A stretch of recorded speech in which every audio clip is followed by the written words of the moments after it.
I do now want to introduce the president of Revere America, Marianne Zook. Good evening, everybody, and welcome to the Auto Museum. Thank you all for coming this evening. We're so glad to have you all here, and it's a really exciting evening.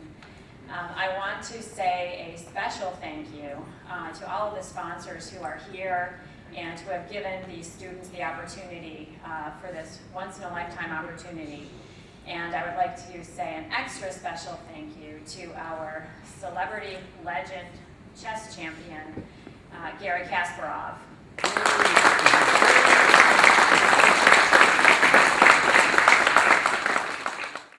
Thank you again very much for coming. We hope everybody has a terrific time and has a lot of fun.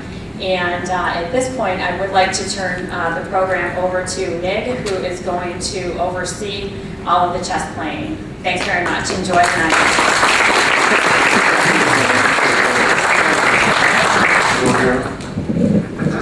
If you can hear me without it. But everyone, welcome. My name is Nick Gringard. I work with Garry, and I'm here to make sure he follows all the rules. You know, no punching below the belts. There's no dirty tricks here on the chessboard. I'll invite the Simul players to come up and kind of find their places. Meanwhile, everybody has their names here. You can fill in your score sheets as well. And meanwhile, I'll explain to everybody what they're going to see here, which I'm hoping won't be quite as boring as you thought it might be when you came. So it's going to be. Some people think playing chess might be boring, but watching chess, woo! But we're going to change your minds here. We're going to see the greatest player in the history of the game, and I'm not just saying that because he's my boss, in action here. Garry Kasparov, you may know a little bit about him from Wikipedia. Some of the stuff there is even accurate. Originally born in Baku, Azerbaijan, back in 1963 when he was still part of the USSR, became the world's youngest world chess champion in history at the age of 22 in 1985, and has been the #1 rated player in the world for 20 years. And to put that in a little bit of perspective, it's kind of about the same, considering the professional lifespans of chess players, very similar to the professional lifespans of, say, tennis players. And, you know, 6 or 7 years is considered pretty darn good. So 20, yeah, well, it's a lot. And when he retired in 2005 from professional chess, was still the #1 rated player in the world. And actually, if he came out of retirement today, I don't want to give him any ideas, actually. He's doing okay. But what he's going to do, he's going to step into the ring here, make it more dramatic. He's going to come in and step around, and each time he gets to the board, he's going to make a move, and then he's going to go to the next board. And when he comes around each time, when he gets to arrives at the board of each player, they will make their move while he's standing there in front of them. He will respond pretty much instantly, and then go to the next board. And it continues until pretty much he's done to them what the Obama healthcare plan is going to do to the economy. Sorry, I'm pandering to the hosts a little bit then.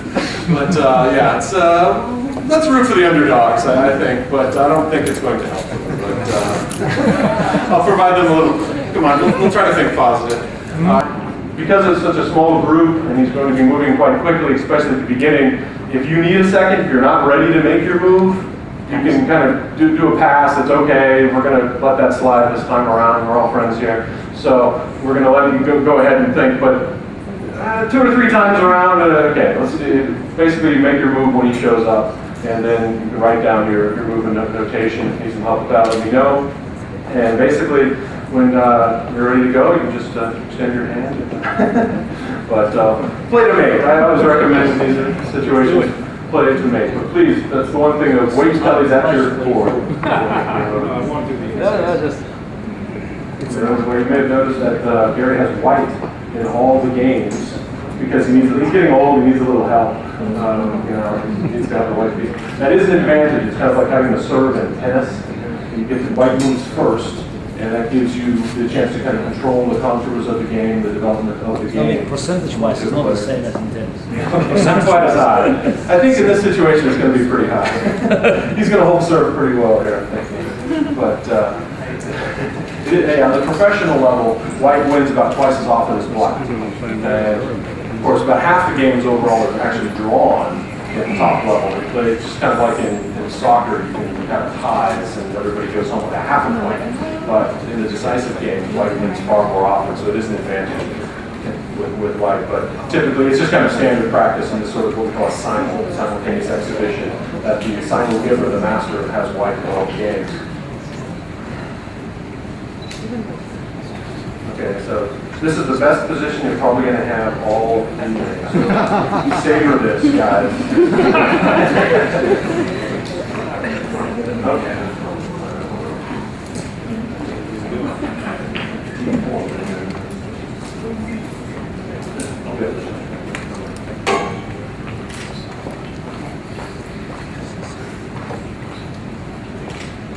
My favorite Simul story was an outdoor Simul, which are rare for good reason. And he was playing against a group of the top kids and junior players in Buenos Aires, Argentina, outside at a country club. They decided it was such a beautiful day, they were going to play outside. And that worked great until there was a lot of wind, and they were playing on paper boards. And the wind comes along and curls up the edges of the boards that the kids were all playing on and scatter the pieces on about half of the boards. He was playing 24 boards at the time, and scatters the boards. And the parents are just traumatized, and the kids are crying, and it's just they're going to lose a big chance to play against Garry Kasparov. And he just continues around, and as he gets to each board, he puts the board back in place, puts all the pieces back where they were, and makes his move, goes to the next one, puts all the pieces back in place, goes to the next one. That was, I think, more impressive to a lot of the people watching than the actual games. But no win here.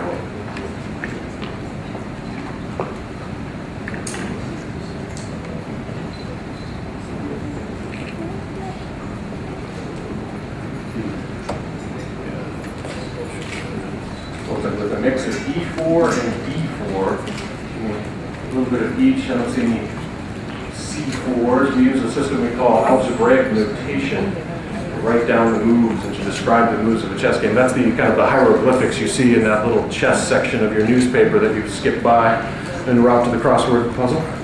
But we have a full system for jotting down all the moves.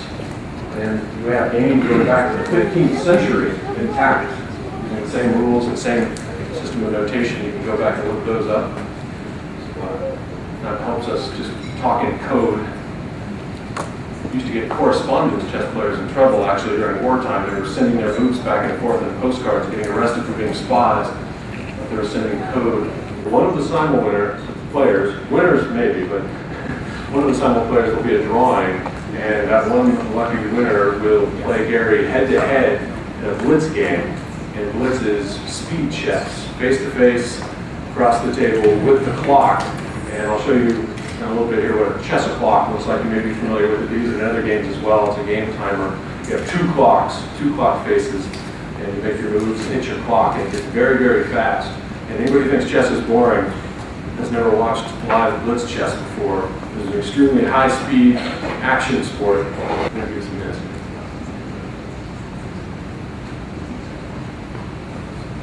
When he was playing professionally, it wasn't that nice. There were no take-backs against Karpov.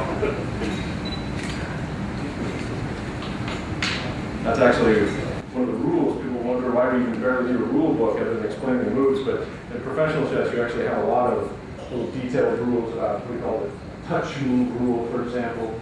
You get very persnickety about it. If you touch a move, you're not allowed. If you touch a piece, that is the piece you have to move, for example. You're not allowed to just kind of grope the pieces a little bit, or put the move, make a move and look at it for a minute, and then take it back. You're committed. And the pace is working at a pretty good pace here. Again, sometimes in a much larger sum, you have 20 boards, 20, even 30 players in one of these, and the Simul giver will actually walk about 10 miles during the course of it. So in physical endurance, actually, not really something we think of in chess as being important, but certainly an exhibition it is. And even in professional chess, when you're sitting at the board like this for 7 hours sometimes, day after day, physical conditioning is actually very important. We think of the chess players being some sort of old stereotypes about chain smokers and vodka drinkers, but it hasn't been true for a long time. Sports become very, very rigorous, and the training and physical conditioning become very important. Especially, they used to have adjournments, actually. At a certain point, the players would just get up and continue the next day. That was a very luxurious scenario that's no longer true. You have to finish it at the board the same day these days. During the course of a tournament, it would be usually anywhere from 9 days to 2 weeks, and it's a lot of exertion. You burn a lot of calories, believe it or not. I'm not suggesting it's going to replace anybody's aerobics class, but players will lose sometimes 10 to 15 pounds over the course of a long event because of the amount of exertion they're putting out at the board. A lot of stress.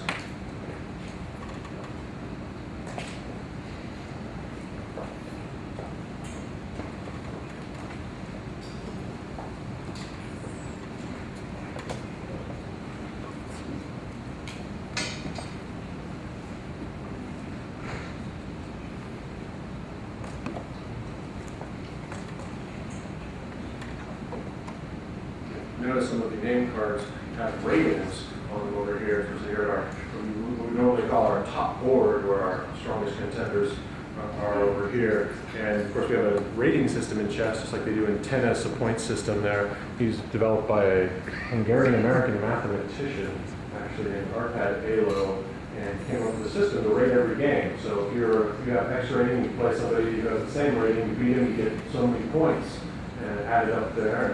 And basically, you try to get your rating as high as you can. It shows how good you are. And on an amateur level, a player who plays regularly, but not, say, doesn't train with a coach or play seriously, might be around a 1200 level, and that, or maybe 1600 as a club player, solid club player, something like that. And then you start getting to what we call an expert, up around 2000 rating points. And that's somebody who's taken the game pretty seriously, trained regularly, plays with the computer, maybe reads some books and magazines.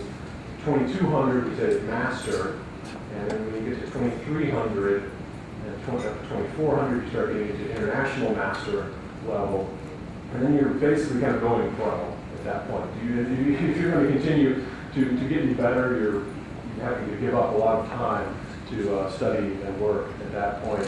And then 2500 is usually around a level we call a grandmaster, which is a phrase you probably heard before referring to other things, but it has a very technical meaning in chess for a certain level of achievement. And it's a title that goes back quite a ways in chess. And there used to be a very small elite group, but it has kind of inflated quite a bit over the years, your grandmaster levels. So they've kind of come up with the unofficial title, Super Grandmaster, for 2600, which makes me think they should be wearing a cape or something. But basically it's just to distinguish those who are in the top 100 in the world. And even among those, we have an elite as well. Once you start getting up to the 2700 level, where you only have maybe 20 or 30 players in the world. And then you have, for example, him, who was the first person to break Bobby Fischer's record, which was 2785. Of course, that was set many years ago, 1971. And Gary broke Fischer's record and then pushed beyond 2800 for the first time. And only very recently did a few other players catch up to that and break 2800. And they still, I don't think anyone's come within 30 points of Gary's all-time record, which is 2851, which is kind of our, 2800 was the 4-minute mile, so I think maybe we got to go Bob Beeman, or I'm not sure what athletes we need to compare to 2851, but I think it's safe to say it's going to be a while before anybody hits that. That's kind of where the ratings are on the scale, so let's see where we are here today. But anybody can get a rating, you just have to go to your chess club and play a few rated games. Find out how good you are. Nowadays everybody plays on the internet though. There's a lot more chess on the internet than there is at the local club. A lot of websites out there and places to play anybody in the world, anytime. That's where Gary was practicing for this. He wanted to make sure he was staying in shape and went online, played some of these guys, warmed up. Because of course after this, I said we're going to see some blitz. There's some real excitement. We have a pretty strong competitor for him too to finish things off. So he's working around here somewhere, studying up, and he's hoping Gary's getting tired to set him up for that blitz match at the end of the show. Came all the way from Montreal for this.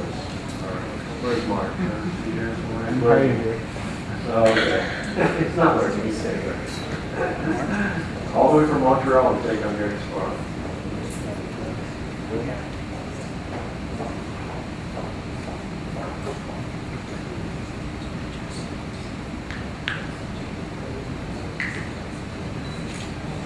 I go around and I rate the positions, I give them a letter grade or a 1 to 10 to see about how they're doing. I don't know. 8. Let's see what we don't want anybody to feel bad.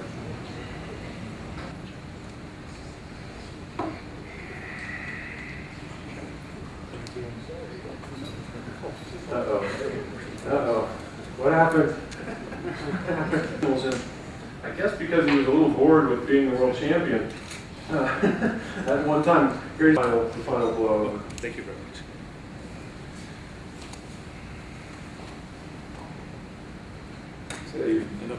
Because one of these players is going to face Gary in a one-on-one blitz match. Now you're really looking forward to that possibility, aren't you? It's putting any pressure on you, Mark. I know you're. Let's see how we're doing here, Craig.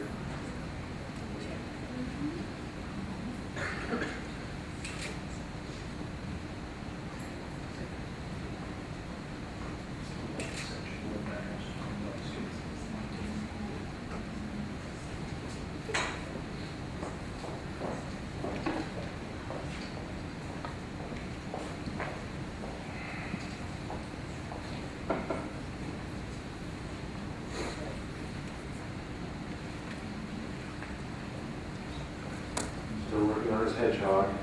Just go with that defensive posture here, digging in. We're attacking him during the commercial. So eventually the Pepsi machine attacks him. Chess people won't have any trouble with it, but of course at one point everybody knew Bobby Fischer. Masquerading as an innocent photographer, but we know. Has Gary seen the video online explaining I just showed? This is where things get a little tougher for the players because now he's coming around twice as fast. So.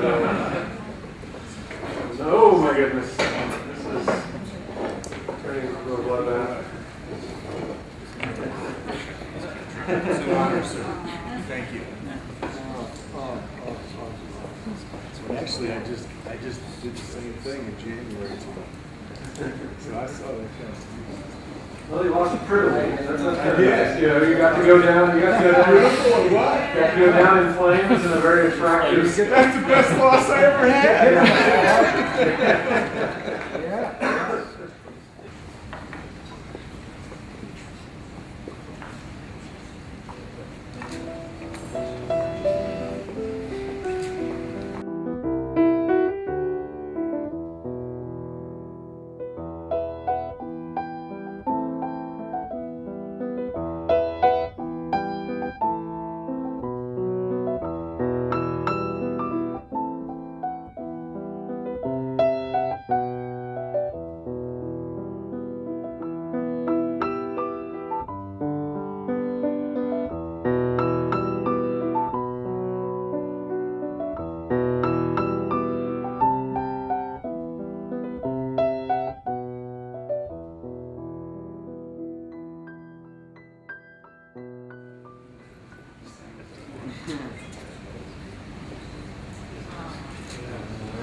We need a little round of applause for Philip here. Last minute saving.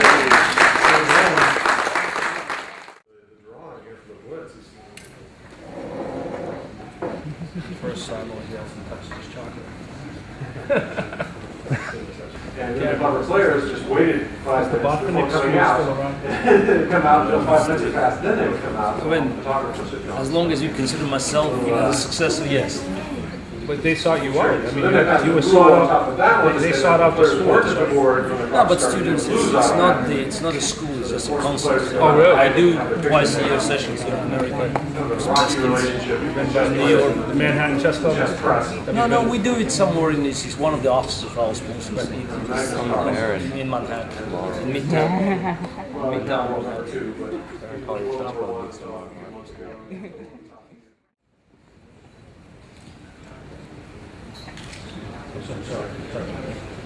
All right, we're going to give Philip the rare honor of being put on the clock against Gary here, so we can move forward. But Safe now.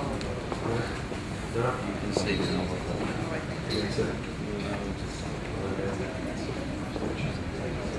Go ahead. Put the clock here. You were right. We'll start. Make sure we got the right side facing here. So put you on the clock there, Philip.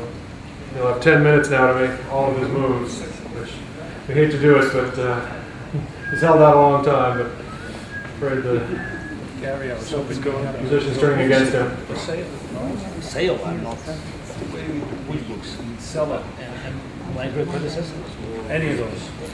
You sell them at your site, though, I know. They just looked at me. They just looked at me, and I said, "I'm apologies. Not very much."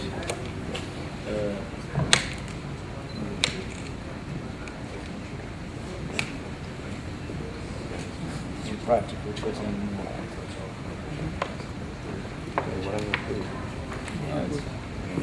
come back. You make few moves. Yeah.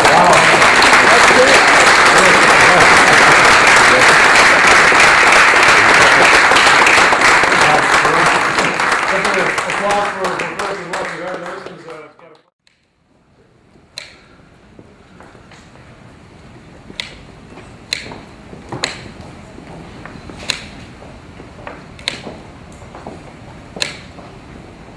Nice clock.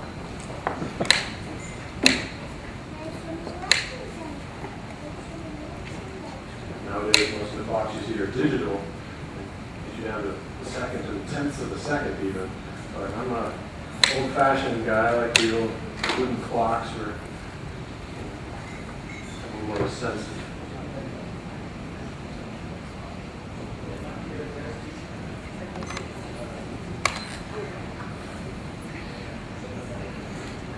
Nothing more disturbing when your opponent moves quickly, really.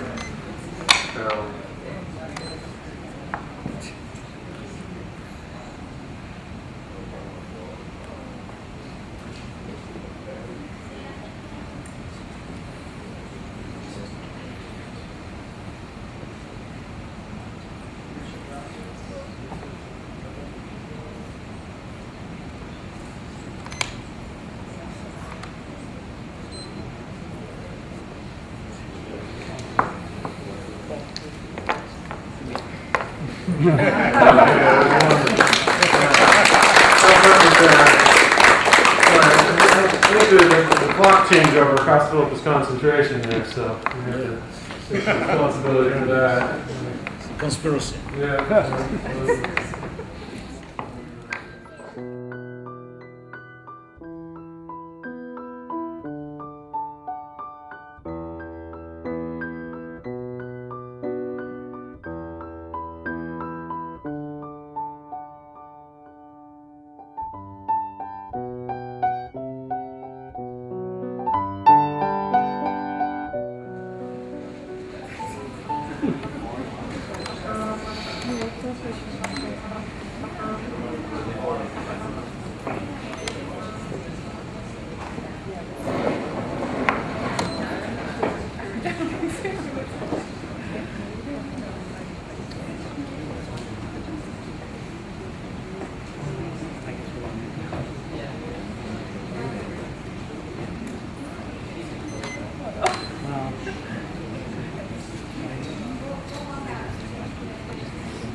There's me. Is there a chance of beating him on time? Are you watching how fast he moves? Exactly. Technically.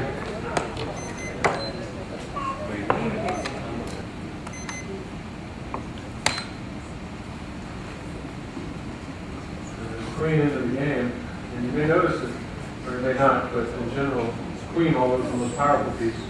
Usually does not enter hand-to-hand combat until later when smoke is cleared a little bit. That's one of your classic amateur blunders is taking the most powerful piece of the queen out early and then it's trapped and picked off by the weaker pieces.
That's it? That's it. Karpov. I'm already in trouble over there with our team side, but still impressive display there. Well, congratulations. Dedicated combat expert.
Got a time crunch.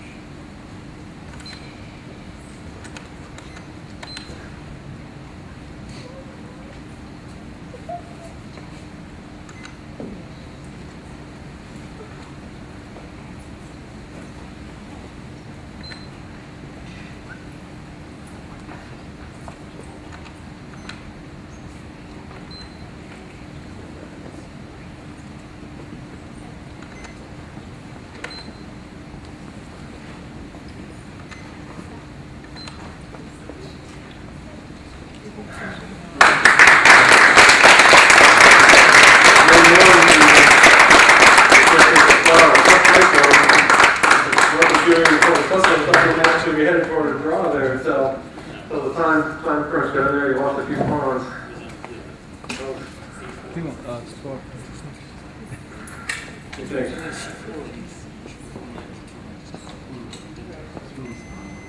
Yeah, we'll do the other until it fell apart a little bit over there on the queen side. You got to warm up a little. Now you're feeling the flow here. Undefeated. One more here.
Thank you.